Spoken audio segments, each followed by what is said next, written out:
Ah, welcome viewers to another episode of Let's Play Heroes of Might and Magic 2 with me, Bezlanier. So, yeah, this episode will be unique in that the audio is not being recorded at the same time as the video was recorded, the game was played. Right now I'm just trying to figure out where I'm at, because it's been forever, and I'm trying to come up with a strategy to counter this green player who has taken my castle in the northeast portion of the map. My very valuable wizard castle. I think that's wizard. That's how long it's been though, I forget. Let's see, wizard, warlock, I think it's wizard. With the black dragons and stuff, gargoyles. I mean, I still remember a fair amount of it about this game. It's not like, well, I've just forgotten everything. I got a totally new audio setup. That's why I'm not recording contiguously, or contemporaneously.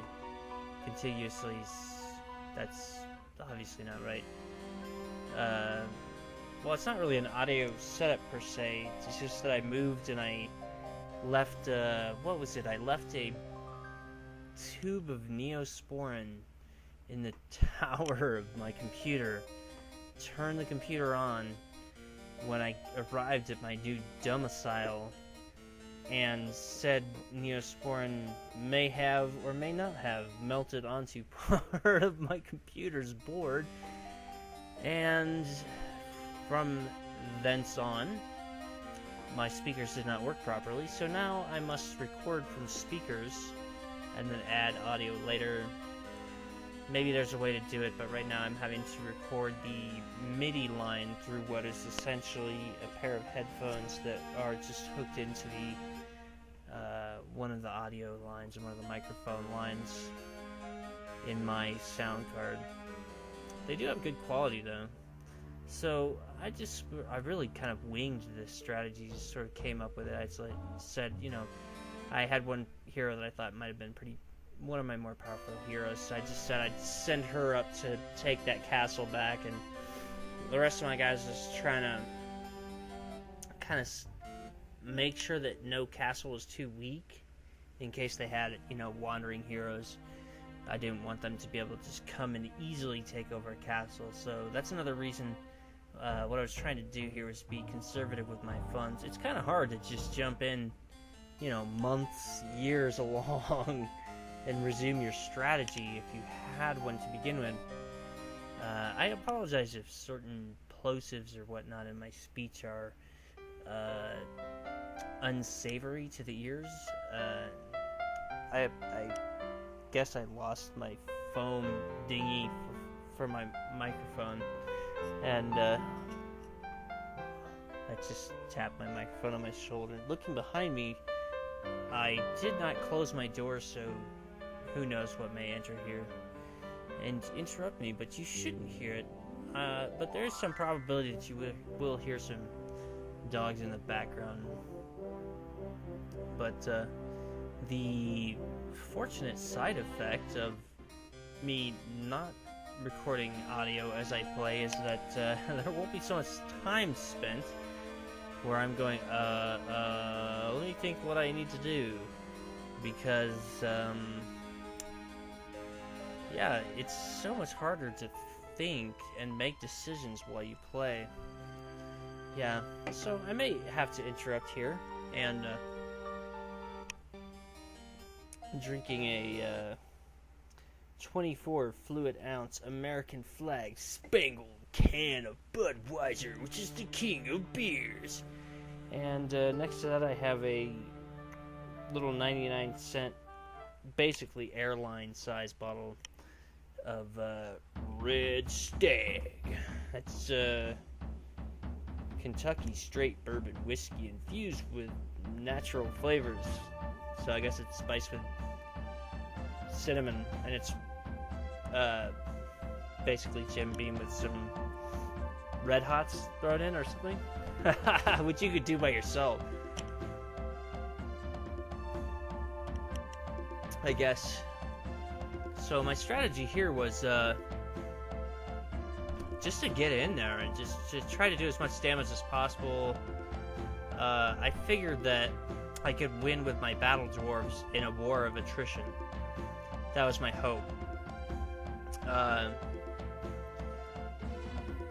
think I had this hero and at least one other hero. My most powerful heroes had spell power, and they had spell points. And again, you probably remember this. You may have watched the videos more recently than I recorded them. But they had no spells. All you have to do is, when you're in a castle, go to the library, and you're set. You know, you just get spells that way. But in a spell book, which you have to have if you use them. But I guess I hadn't done that. It's easy to forget, so... I don't recall. I don't think this hero had that much spell power. This is one reason why it's much easier to record audio as you're playing, because you don't forget things like that. It's a little bit easier to spell out your cogent concerns, things like that. I don't know why. I don't know why I'm using large words. Right now I'm I'm just a working class grunt, so there really is no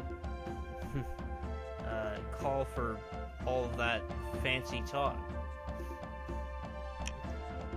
So yeah, I'm long, tortuous journey through the moat for my battle dwarves. Very difficult to get dwarves or hydras or anything like that into a castle, but if you have enough stacks, you know, and they can withstand that turret fire, you can win the day. Same thing with like golems, you know, they're a really good tank unit. So nicely they didn't run, but they didn't have any artifacts or anything. Decided to use pathfinding. It didn't turn out to make a difference, but there is some terrain in this. And they were real nice and took all the troops. I believe they took that castle on day one, didn't they? So they just wiped out all the troops. They probably have a bunch of resources, they just don't have any, like, where to put it. So, I'm trying to find a path down. Yeah, see that hero right next to the ogre. And I was debating on whether to go through the ogres, because I didn't want to lose troops in case the hero would then be too strong. I wanted to take the straightest path, and I didn't want them to be able to get... I didn't want them to have a choice of which castle they went to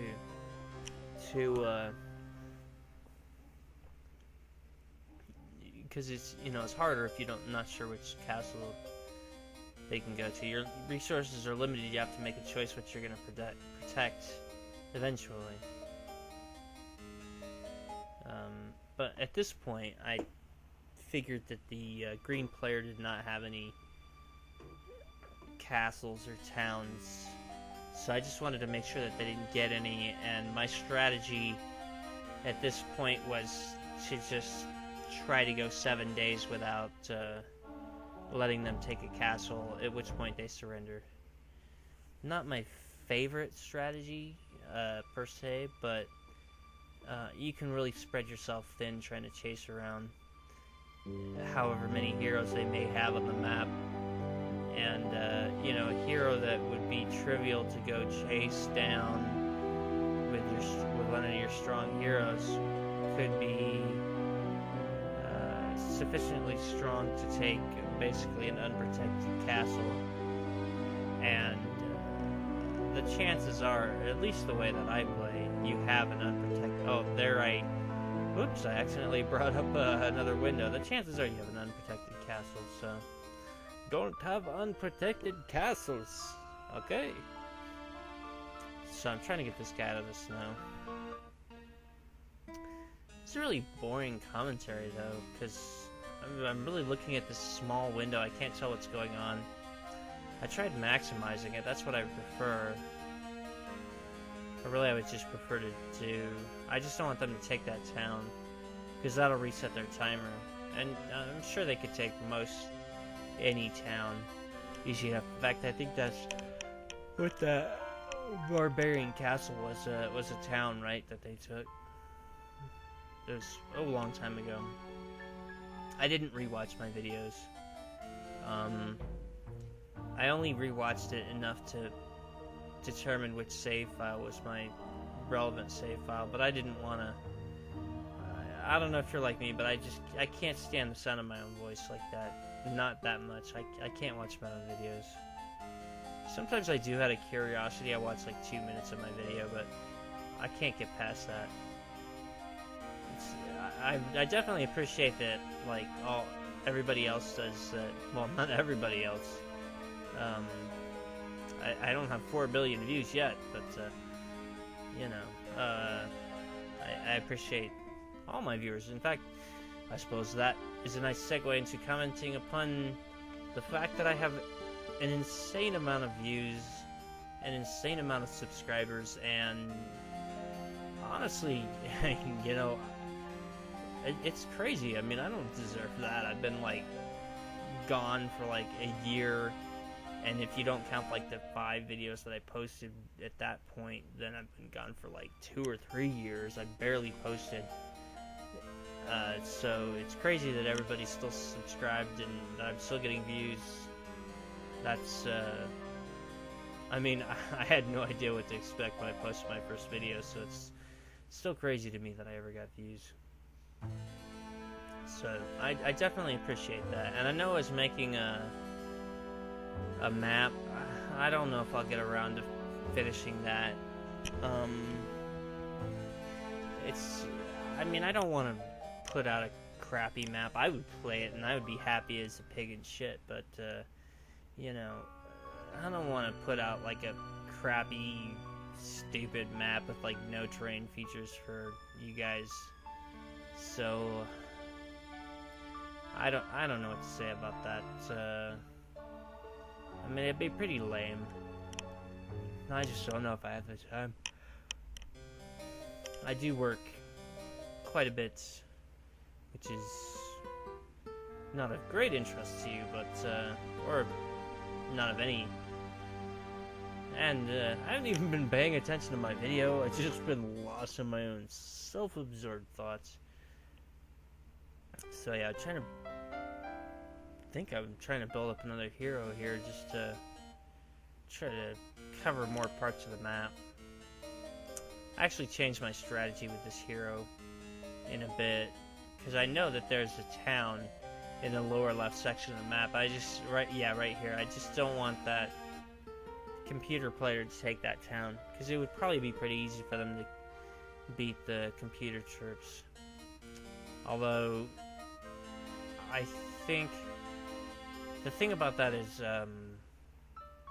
when it comes to towns and troop stacks in Heroes 1 and 2, possibly Heroes 3, and I don't know, because I haven't really played further than that, is that troops in a city grow at a fixed rate, but troops in, like, a stack, they grow exponentially. So, say it like week 5, you know, you might have more troops in a city than in a town, a neutral town, or a troop stack, a monster stack on the map. But 20 weeks later on, you might have exponentially more troops in that monster stack or in that town. So, you never know. I mean, it might be hard to take a town in the middle of the game, but in late game, towns could be insane. I don't know, it's hard to say. This music keeps going up and down in sound levels, and it's totally drowning out my voice in my own ears. So, it's hard to tell. Moderate my voice, but coming up to the end of this video, I had to end it for time constraint reasons, and as it turns out, it did take me a while to finish this map. So, thanks for watching. This has been another episode of Let's Play Heroes of Might and Magic 2. I'll see you next time.